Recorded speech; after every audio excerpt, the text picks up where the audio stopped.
আমি শুভ্র পাল, আমার বাড়ি পাবনা। আমি আসলে আমার চুল পড়ে 2007 সাল থেকে।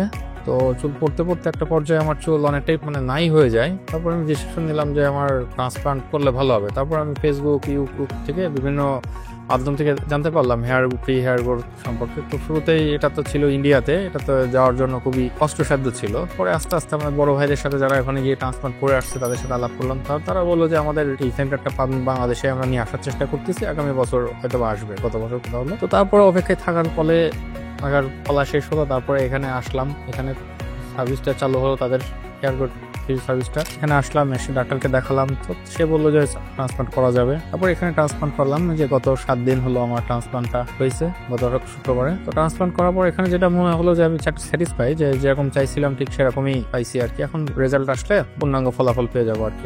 তার ডাক্তারদের এখানকার বিহেভিয়ার, স্টাফদের বিহেভিয়ার খুবই অমায়িক, খুবই সুন্দর। আশা করি আমি আমার মনের মতো রেজাল্ট পাবো। 2007 সাল থেকে আমার প্রথম চুল পড়া শুরু হয়, খেয়াল করি। তারপরে চেষ্টা করছি, কিন্তু কখন এটা থামানো যায়নি। তারপর 2016 সালে মোটামুটি ট্রাক পড়েই গেল একেবারে, তখন আর কন্ট্রোল করা গেল না। তারপর অনেক ডাক্তারের কাছে গেছি, অনেক ওষুধ খাইছি, কিন্তু কোনো কাজ হয়নি। তারপরে যে বড় ভাইদের সঙ্গে আলাপ করতাম, আমাদের ফেসবুকে যে গ্রুপ ছিল বাংলাদেশের হেয়ার ট্রান্সপ্লান্টের যে গ্রুপটা, তখন আলাপ করতাম। তো তারা বলতো যে ফ্রি হেয়ার গ্রোথ এটা ইন্ডিয়াতে ভালো।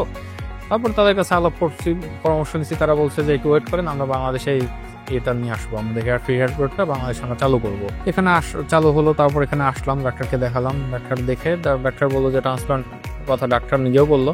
তারপরে ট্রান্সপ্লান্টটা করাই নিলাম। গত সপ্তাহে ট্রান্সপ্লান্ট আমার সম্পূর্ণ হয়েছে।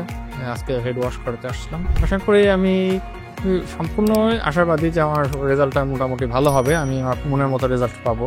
দেখা যাক কি হয়।